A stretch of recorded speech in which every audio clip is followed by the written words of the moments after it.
जाएगी। और तीसरा ये कि इनके खिलाफ भ्रष्टाचार के मामला शुरू किया जाएगा, तहकीकात शुरू की जाएगी और भ्रष्टाचार की कार्रवाई इन दोनों के खिलाफ की जाएगी। तो ये विजिलेंस ऑफिसर को ये काम करना होगा। इससे हमें ये उम्मीद है कि अगर हेड ऑफ द डिपार्टमेंट के खिलाफ 3-4 पेनल्टी भी लग गई या 3-4 केसेस भी भ्रष्टाचार के उसके ऊपर लग गए, तो वो अपने पूरे डिपार्टमेंट को पुख्ता कर लेगा, उनको सबको बुला के ये कहेगा कि ऐसी एक भी आगे से शिकायत नहीं आनी चाहिए। तो इससे हमें लगता है कि आम आदमी के लेवल पे भी लोगों को रिलीफ मिलना चालू होगा। भारत है हमको जान से प्यारा। कुछ लोगों का यह कहना है कि लोकपाल के अंदर अगर भ्रष्टाचार हो गया, लोकपाल के अंदर के भ्रष्टाचार को कैसे रोका जाएगा? ये बहुत जायज बात है। तो इसके लिए कई सारी चीजें इस कानून में डाली गई हैं। सबसे पहले तो ये कि लोकपाल के मेंबर्स का और चेयरमैन का चयन जो किया जाएगा वो कैसे किया जाता है, वो बहुत ही पारदर्शी तरीके से किया जाएगा। जन की है यही पुकार, बार बार और लगातार। जन लोकपाल और जन लोकायुक्त में भ्रष्टाचार रोकने के लिए ये सुनिश्चित किया जाएगा कि इस काम के लिए सही लोगों का चयन हो। लोकपाल के चयन की प्रक्रिया को पारदर्शी और व्यापक आधार वाला बनाया जाएगा, जिसमें लोगों की पूरी भागीदारी होगी। इसके लिए एक चयन समिति बनाई जाएगी। इस समिति में प्रधानमंत्री, लोकसभा में विपक्ष के नेता, 2 सबसे कम उम्र के सुप्रीम कोर्ट के जज, 2 सबसे कम उम्र के हाई कोर्ट के मुख्य न्यायाधीश, भारत के नियंत्रक और महालेखा परीक्षक और मुख्य निर्वाचन आयुक्त होंगे। चयन समिति योग्य लोगों का चयन उस सूची में से करेगी जो उसे सर्च कमेटी द्वारा मुहैया कराई जाएगी। सर्च कमेटी का काम होगा योग्य और निष्ठावान उम्मीदवारों के नाम चयन समिति को देना। सबसे पहले पूर्व सीईसी और पूर्व सीएजी में से 5 सदस्य चुने जाएंगे। इसमें वो पूर्व सीईसी और पूर्व सीएजी शामिल नहीं होंगे जो दागी हों या किसी राजनीतिक पार्टी से जुड़े हुए हों या अब भी किसी सरकारी सेवा में काम कर रहे हों। ये 5 सदस्य बाकी 5 सदस्यों का चयन देश के सम्मानित लोगों में से करेंगे और इस तरह 10 लोगों की सर्च कमेटी बनाई जाएगी। सर्च कमेटी देश के विभिन्न सम्मानित लोगों जैसे संपादकों से, वाइस चांसलर से, जिनको वो ठीक समझे, उनसे सुझाव मांगेगी। इनसे मिले नाम और उनके सुझाव वेबसाइट पर डाले जाएंगे, जिस पर जनता की राय ली जाएगी। इसके बाद सर्च कमेटी की मीटिंग होगी, जिसमें आम राय से रिक्त पदों की तिगुनी संख्या में उम्मीदवारों को चुना जाएगा। ये सूची चयन समिति को भेजी जाएगी, जो लोकपाल के लिए सदस्यों का चयन करेगी। सर्च कमेटी और चयन समिति की सभी बैठकों की वीडियो रिकॉर्डिंग होगी, जिसे सार्वजनिक किया जाएगा। इसके बाद जन लोकपाल और जन लोकायुक्त अपने कार्यालय के अधिकारियों का चयन करेंगे और उनकी नियुक्ति करेंगे। मेरा देश मेरी जान, मेरी शान, मेरी आन, मेरा देश मेरी। देखा कि लोकपाल के चयन को पूरी तरह से पारदर्शी और जनता की भागीदारी से किया जा रहा है। अगर लोकपाल भ्रष्ट हो जाता है तो उसको निकालने की कार्रवाई भी बहुत सिंपल है। कोई भी नागरिक सुप्रीम कोर्ट में शिकायत करेगा, सुप्रीम कोर्ट को हर शिकायत को सुनना पड़ेगा।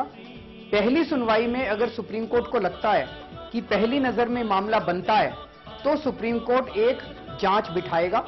3 महीने में जांच पूरी होनी होगी और अगर जांच में कुछ सबूत मिलते हैं तो सुप्रीम कोर्ट उस मेंबर को निकालने के लिए राष्ट्रपति को लिखेगा और राष्ट्रपति को उस मेंबर को या चेयरमैन को निकालना पड़ेगा। हम होंगे कामयाब, हम होंगे कामयाब एक दिन। अगर लोकपाल या लोकायुक्त के किसी स्टाफ के खिलाफ कोई भ्रष्टाचार की शिकायत आती है तो उस शिकायत को लोकपाल में किया जाएगा और उसके ऊपर 1 महीने में जांच पूरी होगी। और अगर जांच के दौरान उस स्टाफ मेंबर के खिलाफ अगर कोई सबूत मिलते हैं तो उस मेंबर, उस स्टाफ को बिल्कुल अगले 1 महीने में नौकरी से सीधे निकाल दिया जाएगा, ताकि वो जांच को बेईमानी से ना करे।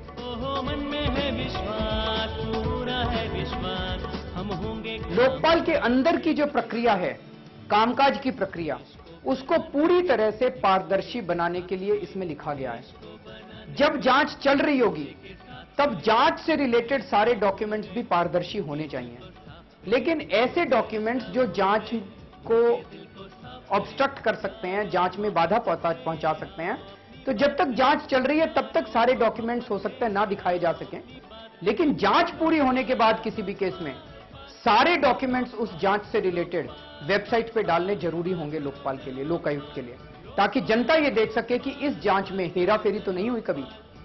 दूसरी चीज, हर महीने लोकपाल को या लोकायुक्त को अपनी वेबसाइट पे लिखना पड़ेगा कि किस किस की शिकायतें आई, किस किस के खिलाफ आई, मोटे मोटे तौर पे शिकायत क्या थी, उसके ऊपर क्या कार्रवाई की गई, कितनी पेंडिंग है, कितनी बंद कर दी गई, कितनों में मुकदमे दायर किए गए और कितनों में नौकरी से निकाला गया या क्या सजा दी गई। ये सारी बातें लोकपाल की या लोकायुक्त की वेबसाइट के ऊपर होनी चाहिए। देश को बनाने में एक दूसरे के साथ चले, देश को कई बार देखने में आया कि जो जांच एजेंसी होती हैं, जब वहां पे शिकायत की जाए तो उन शिकायतों के ऊपर कार्रवाई नहीं की जाती और सेटिंग करके जांच एजेंसी का कोई अधिकारी जांच को बंद कर देता है और जो शिकायत करता है उसे कुछ भी नहीं बताया जाता कि जांच का क्या हुआ। इसीलिए यहां पे कानून में यह प्रावधान डाला गया है कि किसी भी जांच को बिना शिकायतकर्ता को बताए बंद नहीं किया जाएगा। हर जांच को बंद करने के पहले शिकायतकर्ता की सुनवाई की जाएगी और अगर जांच बंद की जाती है तो उस जांच से संबंधित सारे कागजात खुले पब्लिक में डाल दिए जाएंगे ताकि सब लोग देख सकें कि जांच ठीक हुई या नहीं हुई। जो है रास्ता भूल गए उनके दिल को साफ करें, जो है रास्ता जजेस के भ्रष्टाचार, न्याय व्यवस्था में भ्रष्टाचार अभी काफी चरम सीमा में पहुंच गया है।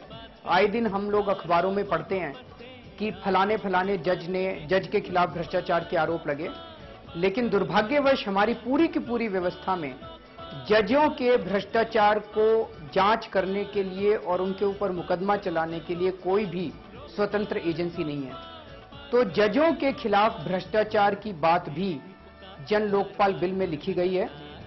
अभी आज प्रावधान ये है कि अगर किसी जज के खिलाफ एफआईआर दर्ज करनी है भ्रष्टाचार की तो चीफ जस्टिस ऑफ इंडिया से परमिशन लेनी पड़ती है, लेकिन हमने इस कानून में ये लिखा है कि अब चीफ जस्टिस ऑफ इंडिया से परमिशन नहीं लेनी होगी, क्योंकि अभी तक का इतिहास ये बताता है कि जब जब चीफ जस्टिस से परमिशन मांगी गई तब तब उन्होंने भ्रष्ट जजों के खिलाफ परमिशन देने से मना कर दिया। तो अब ये परमिशन जो है वो लोकपाल का 7 मेंबर बेंच देगा और वो खुले में इसकी सुनवाई की जाएगी ताकि सब पूरी दुनिया के सामने पता चल सके कि परमिशन ठीक दी गई या गलत दी गई। प्यार और मोहब्बत से आओ अपनी बात कहें, प्यार और अगर आप भ्रष्टाचार के खिलाफ शिकायत करते हैं तो आपकी जान को खतरा होता है, लोगों को मार डाला जाता है, उनको तरह तरह से प्रताड़ित किया जाता है।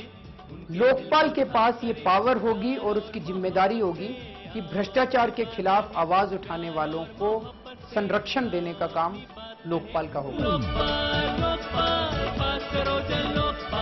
अगर कोई कंपनी या कोई बिजनेसमैन सरकार में रिश्वत देके कोई नाजायज काम करवाता है तो आज भ्रष्टाचार निरोधक कानून में यह लिखा है कि जांच एजेंसी को यह सबूत इकट्ठा करना पड़ता है, वो ये दिखा सके कि रिश्वत दी गई और रिश्वत ली गई।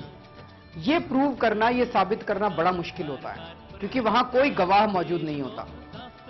इसमें हमने कानून में ये लिखा है कि अगर कोई बिजनेसमैन या कोई कंपनी सरकार से कोई भी ऐसा काम करवाती है जो कि कानून के खिलाफ है, जो कि गलत है, तो ये मान लिया जाएगा कि ये काम जो है ये रिश्वत देकर और रिश्वत लेकर करवाया गया। इसमें जांच एजेंसी को ये साबित करने की जरूरत नहीं होगी कि रिश्वत ली गई या रिश्वत दी गई। भारत की है यही पुकार, बार बार और लगातार, देश मेरी। हमारे देश में सरकार ने ढेरों जांच एजेंसीज बना दी हैं, CVC, CBI, departmental vigilance, anti corruption branch, state vigilance branch. हर एजेंसी के अंदर कुछ ना कुछ ऐसी कमी छोड़ दी गई है कि वो एजेंसी जो है वो बेकार हो गई है। और ये सारी की सारी एजेंसीज, सबसे बड़ी बात यह है कि ये सारी की सारी एजेंसीज सरकार के अंडर में आती हैं, उन्हीं लोगों के अंडर में आती हैं जिन्होंने चोरी कर रखी है, उन्हीं लोगों के अंडर में आती है जिन्होंने भ्रष्टाचार कर रखा है, उन्हीं लोगों के अंडर में आती हैं जिनके खिलाफ इन जांच एजेंसीज को जांच करनी है। तो ये सीधी सीधी बात है कि ये जांच एजेंसीज अपना काम नहीं कर पाती। हमारा ये कहना है कि इन सारी जांच एजेंसीज की हमें कोई जरूरत नहीं है। हमारा देश इनके ऊपर इतना पैसा बर्बाद कर रहा है, इसकी कोई जरूरत नहीं है।